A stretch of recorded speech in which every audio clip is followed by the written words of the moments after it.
Deep within the Whisperwood lived a girl named Elara.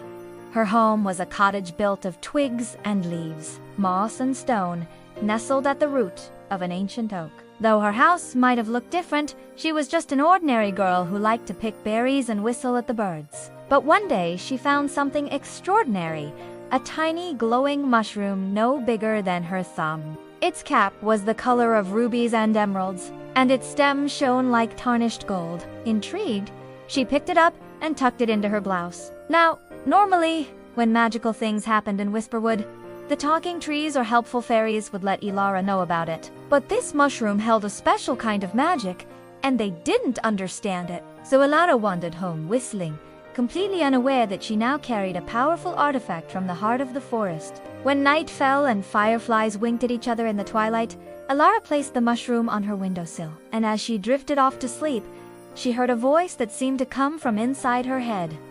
"Thank you for setting me free." Startled, Elara jumped out of bed. "Who said that?" she whispered, listening intently. The voice spoke again.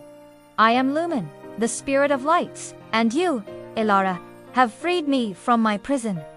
How can I repay you?" Overjoyed to have made such a wondrous discovery, Elara thought for a moment.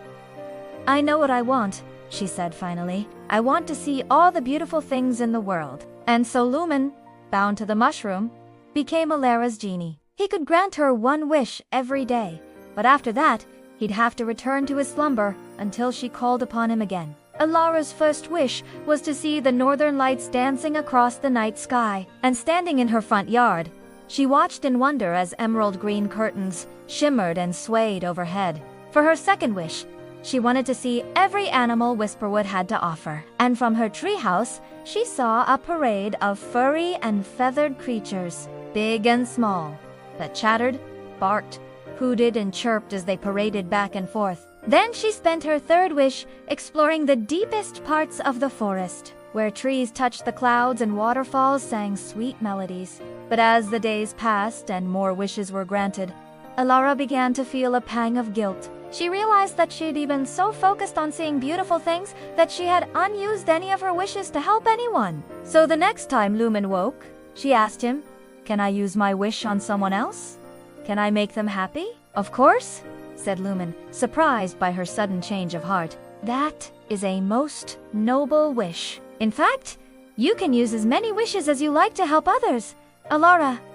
That is the purest and most rewarding magic of all." And with that, Elara climbed down from her treehouse and set off through the forest. She didn't know who she would help first. Maybe it was the old willow whose branches had been stripped bare by the harsh winter, or the family of rabbits whose burrow had been flooded by a recent storm. As she walked, she thought of all the ways she could use her remaining wishes to help the animals and plants of Wisp. When Elara returned home that night, she felt a deep sense of peace. She had seen many beautiful things, but helping others brought a different kind of magic into her life. From that day forward, Elara continued to use her wishes to help those in need. And as the years passed, her kindness and compassion became a legend in Wisp, a testament to the extraordinary power of a good heart. The talking trees and helpful fairies were very proud of Elara, not because she had been chosen by the spirit of light, not because she had such great power in her hands, but because of the way she chose to use it, always helping others and making the world a better place.